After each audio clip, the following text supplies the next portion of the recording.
minasyaitonirrajim. Bismillahirrahmanirrahim. Assalamualaikum warahmatullahi wabarakatuh.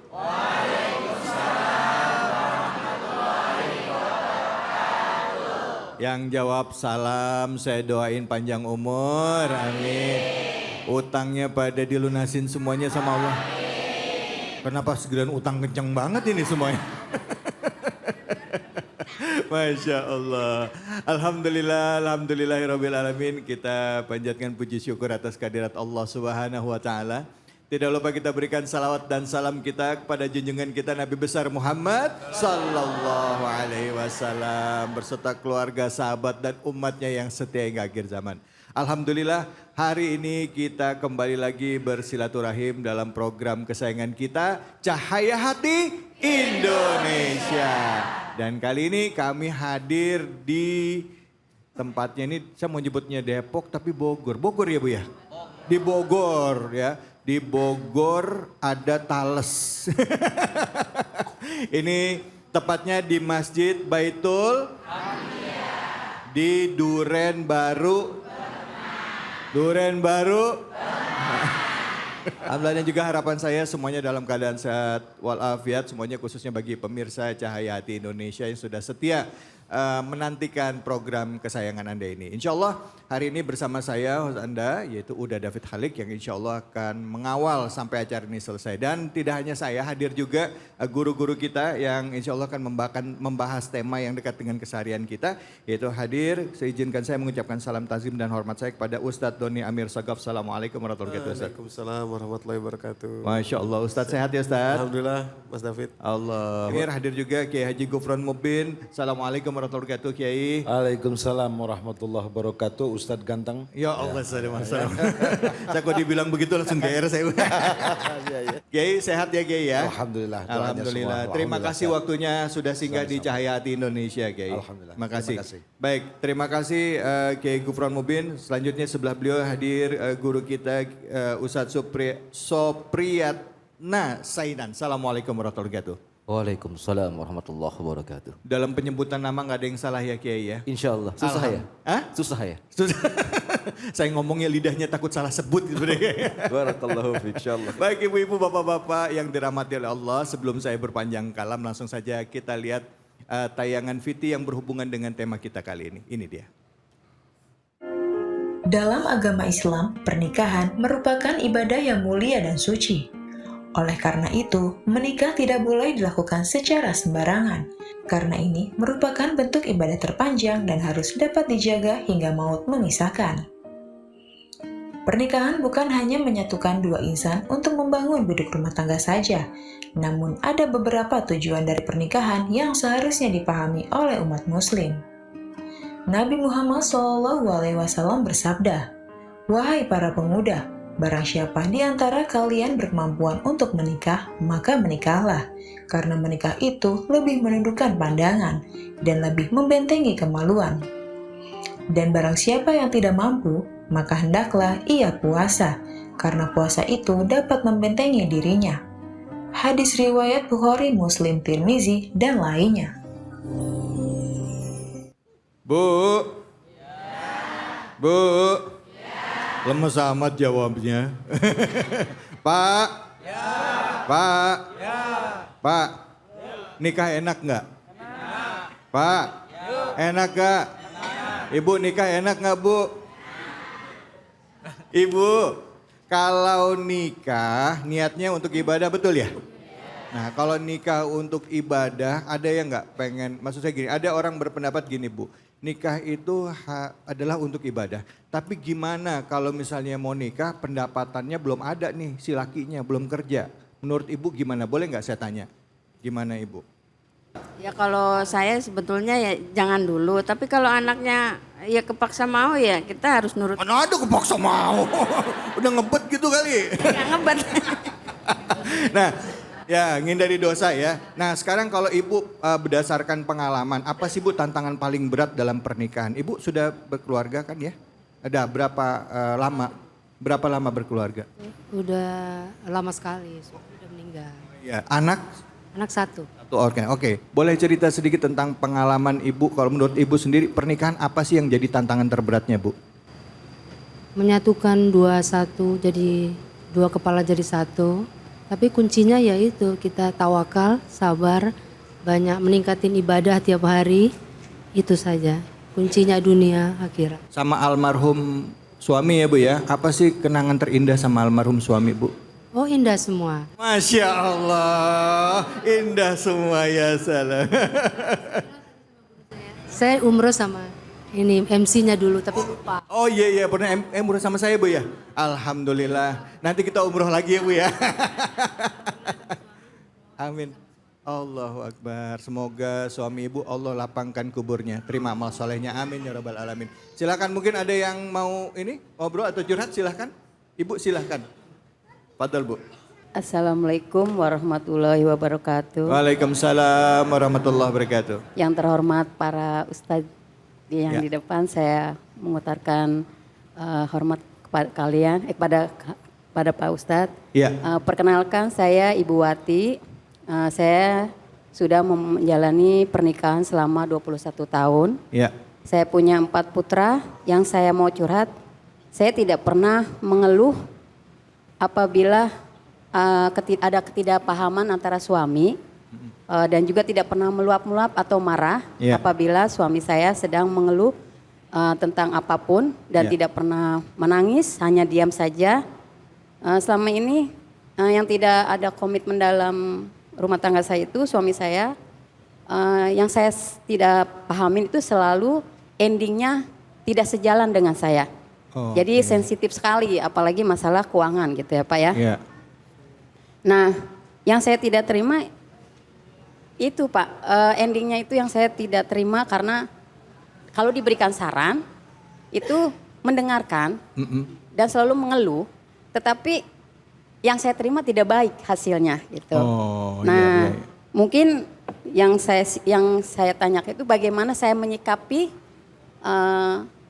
sikap beliau gitu, kepada suami saya gitu, karena saya tipenya tidak bisa meluap-meluap dan juga tidak pernah marah, hanya bisa diam. Menangis itu juga saat pada saya sedang berdoa atau bagaimana. Itu suami saja curhat saya. Makasih. Suami Ibu ada di sini nggak? Kebetulan sedang kerja. Oh, lagi kerja. Oke. Kalau ada saya mau tanya, bener nggak Ibu nggak pernah meluap-luap kalau marah? Maaf ya Bu ya, maaf ya. Maaf Bu ya. Silakan, makasih banyak Ibu. Assalamualaikum warahmatullahi wabarakatuh. Waalaikumsalam warahmatullahi wabarakatuh. Silakan Bapak yang mau ada. Oh, ini Bapak juga curhat. Ini Bapak curcol atau mau kasih nasihat? Mau tanya. Oh, nanya, silakan Pak. Assalamualaikum warahmatullahi wabarakatuh. Waalaikumsalam warahmatullahi wabarakatuh. Perkenalkan, nama saya Supri. Saya mau tanya sama Pak Kiai di depan nih. Sejauh mana pandangan Islam suami bersikap tegas kepada istri? Oh iya, gimana cara tegasnya suami kepada istri ya dalam pandangan Islam? Dalam pandangan Seperti Islam. apa tegasnya gitu ya? Betul. Oke, baik. Silakan, terima kasih banyak Pak Supri. Terima kasih Pak Supri dan juga Ibu terima kasih. Guru-guru mohon pencerahannya. Silakan Ustadz Amr Sugafat. Baik, terima kasih. Terima kasih Ibu-Ibu. Assalamualaikum warahmatullahi wabarakatuh. Waalaikumsalam warahmatullahi wabarakatuh. Mas David, Bapak Ibu yang dirahmati Allah, setiap segala sesuatu itu ada tujuannya. Apa sih sebetulnya tujuan menikah itu? Ya. Allah menyebutkan ada satu kisah, ada satu peristiwa yang ini satu-satunya terjadi di atas muka bumi ini. Yaitu diangkatnya Gunung Tursina, kurang lebih ketinggiannya 6.372 meter di atas permukaan laut, pernah diangkat di atas kepala Bani Israel. Dahsyat kan ini kan ya. Satu-satunya permukaan bumi yang pernah terangkat itu Gunung Tursina. Banyak disebutkan dalam Al-Quran, saya ambil satu, Quran surat ke-4, awal juz yang ke-6 ayat 154. Kalimat Allah, auzubillahi minasyaitonirrajim, wa iz akhazna mitsaqahum wa rafa'na fawqahum wa iz akhazna mitsaqahum wa rafa'na fawqahum at-tur wa akhazna mitsaqahum wa dukhul baba sujjada wa qulna lahum kunu qiradatan khasiin faja'alna minhum mitsaqan ghaliza. Waktu diangkatnya Gunung Tursina itu di atas kepala Bani Israel, Allah menyebut ini perjanjian yang diambil Allah kepada mereka dengan nama mitsaqan ghaliza. Dalam bahasa Arab artinya perjanjian yang berat, Tapi perjanjian yang berat yang dimaksud pakai segala gunung diangkat di atas kepala mereka. Nah, ibu-ibu, bapak tahu nggak? Ada satu perjanjian lagi yang sama dinamakan misakon ghalizo oleh Allah Subhanahu wa taala, yakni akad pernikahan. Surat yang sama, surat keempat ayat ke-21-nya. Wa kaifa ta'khuzunahu wa qad afdha ba'dakum ila ba'din wa akhadna minkum mitsaqan ghaliza. Persis sama. Dan mitsaqan ghaliza disebut cuma 3 kali dalam Al-Qur'an, 2 tadi di surat An-Nisa, 1 di surat Al-Ahzab, juga kepada nabi, mengambil perjanjian kepada para nabi. Jadi akad pernikahan yang Anda lakukan itu setimbang, selevel dengan bagaimana diangkatnya gunung Tursina di atas kepala Bani Israel ketika diambil perjanjian terhadap mereka. Kenapa Allah sebutkan itu sama? Tentu ada maksudnya. Jadi tujuan Anda menikah itu bukan untuk bahagia. Bukan. Tujuan Anda menikah itu bukan untuk rekreasi, bukan untuk dapat healing, bukan untuk dapat pengertian suami, bukan. Tapi apa? Sama seperti para nabi untuk menghindarkan jiwa manusia dari azab Allah Subhanahu wa taala, dari neraka. Iya, iya. Oke, baik. Terima kasih banyak Ustadz. Tadi Ustadz menjelaskan tentang hukum dasarnya pernikahan. Mungkin Kiai juga bisa menjelaskan atau menjawab pertanyaan dari ibu tadi ya. Kalau ibu ini kalau suaminya, dia ngomong sama suaminya gitu ya tentang unek-unek perasaannya, suaminya diem aja gitu. Kadang-kala apa yang diomongin gak didengerin gitu ya Bu ya. Kayak gak didengerin ya Bu ya. Akhirnya nangis sendiri diem-diem. Nah kira-kira gimana ini kayak menyikapinya dan bicara sama suaminya seperti apa? Atau gimana? Apakah saya harus nelen diem-diem aja dan terus tidak perlu menangis di depan orang gitu ya Bu ya? Ya Kiai silahkan. Baik. Assalamualaikum warahmatullahi wabarakatuh. Waalaikumsalam warahmatullahi wabarakatuh.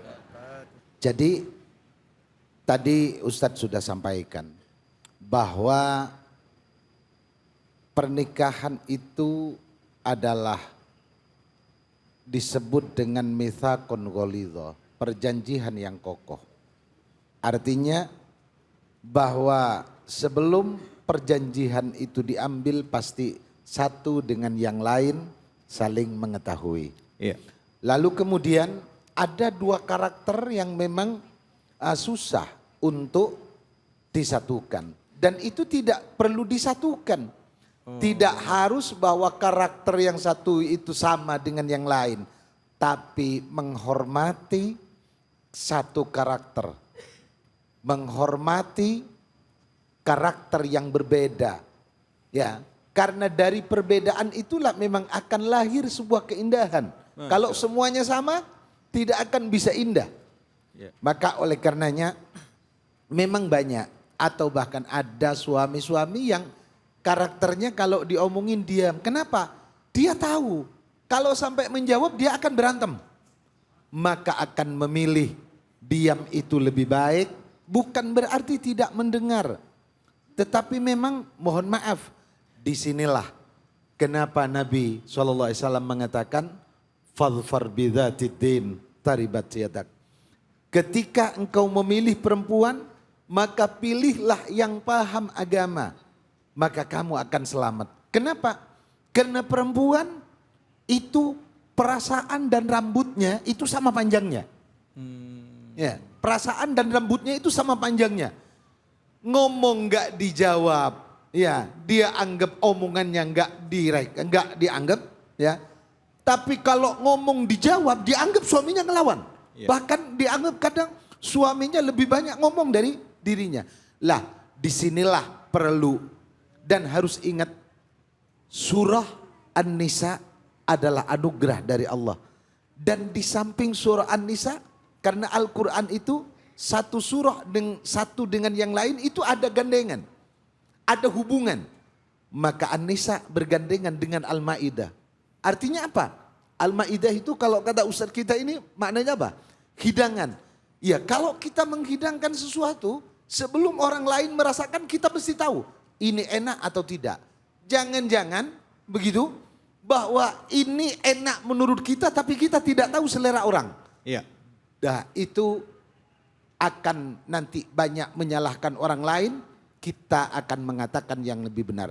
Tetapi di dalam keluarga bukan masalah benar dan tidak yang harus kita kedepankan, akan tetapi satu dengan yang lain harus saling menghormati, dan agama adalah bingkai yang paling baik untuk menjadi satu bingkai di dalam keluarga. Terima kasih. Masya Allah. Baik, terima kasih banyak Kiai Gufron. Selanjutnya silakan mungkin Ustadz Sopriyatna bisa menjawab pertanyaan dari Bapak tadi, Pak Supri tadi mengenai gimana nih kalau tegas ya, suami itu tegas dalam Islam itu tegas yang seperti apa? Mungkin atau juga mungkin bisa menambahkan pertanyaan Ibu tadi bisa dijawab, silakan. Assalamualaikum warahmatullahi wabarakatuh. Pernikahan itu adalah min sunnatil anbiya. Di mana kita menjadi peran utama atas objek dari sunnatul anbiya tadi. Di mana dalam pelaksanaan pernikahan itu bukan berarti pernikahan itu menyatukan dua tabiat yang berbeda. Karena dua tabiat yang berbeda ini tidak mungkin disatukan untuk menjadi satu tabiat. Tapi bagaimana dua tabiat yang berbeda ini menselarasi nantinya dengan tujuan yang sama. Karena pernikahan itu adalah sesuatu ibadah, di mana ibadah ini memiliki satu tujuan yang sama antara suami maupun istri. Maka wajar ketika di tengah-tengah hubungan antara suami istri ini terjadi pergolakan. Dan itu sudah sunnatullah. Ya. Ada pergolakan sebagai bentuk apa? Sebagai sebuah pendewasaan diri antara hubungan suami dengan istri.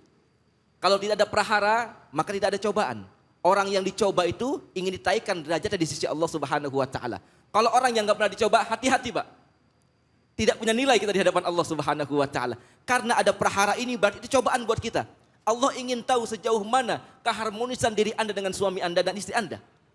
Maka ketika kita mampu untuk bisa menghadapi segala prahara dalam rumah tangga kita ini, maka insya Allah satu derajat akan naik di hadapan Allah Subhanahu wa taala. Mohon maaf Bapak, ketika berhadapan dengan istri, wajar kita sebagai suami harus banyak sabarnya. Kenapa? Karena kita tahu kalau istri itu diciptakan oleh Allah dari tulang rusuk sebelah kiri yang paling atas. Bahwasanya tulang rusuk yang paling atas itu adalah tulang rusuk yang paling bengkok. Betul tidak? Kalau tulang rusuk yang bengkok langsung kita mau luruskan, kira-kira patah atau tidak? Maka perlu kesabaran Bapak. Perlu kesabaran. Lebih baik diam, jangan mengomentari. Kata Kiai tadi. Diamnya bukan karena tidak menghargai. Justru diamnya suami ketika istri. Beliau menghargai. Ya, karena takut kalau merespon, piring terbang, ember pecah. Khawatirnya seperti itu. Makanya suami bijak. Tahu bagaimana kondisi istrinya. Cukup diam saja. Ya, bijak. Nanti kalau ada waktu yang tepat, baru dia akan meresponnya dengan cara penuh dengan kasih sayang. Maka kelembutan tadi akan menjadi obat terhadap prahara yang dihadapi oleh suami maupun istri. Tapi mohon maaf, ketika menyelesaikan sebuah permasalahan dalam rumah tangga, jangan pernah berada di hadapan anak-anak. Jangan pernah berada di hadapan anak-anak. Walaupun ada masalah, anggap anak-anak tidak pernah mengetahui ada masalah dalam keluarganya. Tampilkan hanya keharmonisan di hadapan mereka. Karena khawatir itu akan menjadi cerminan negatif dalam pandangan anak-anak kita. Demikian barangkali ya Bapak ya. Wallahu a'lam bishawab. Baik Ustadz, tadi kan disebutkan kalau suami tegasnya seperti apa sih sama istri ya Bu ya. Kadangkala ada yang tegas itu dalam artian dalam sikap dan tindakan. Bahkan sampai-sampai kalau suaminya berpikir bahwa istrinya, ini dia tolak ukurnya apa juga ya. Suaminya berpikir istrinya ini membangkang misalnya atau enggak berlaku nusyus. Kan di dalam surah An-Nisa ayat 34 kalau enggak salah boleh dipukul. Buat dribuhuna. Nah maksudnya mukul tuh gimana gitu. Nah ini akhirnya ancamannya KDRT. Iya kan, apakah Islam mengizinkan KDRT dalam konteks ketegasan seorang suami? Ya, tapi nanti di jawabannya ya Bu ya, biar nggak penasaran ya. Sabar dulu, nanti mungkin bisa di sela-sela penjelasan Ustadz pada saat menjelaskan tentang ayat, boleh juga menyinggung dengan ini. Dan pemirsa jangan kemana-mana, kita akan lanjutkan lagi. Jadi tetaplah di sini, di Cahaya Hati Indonesia.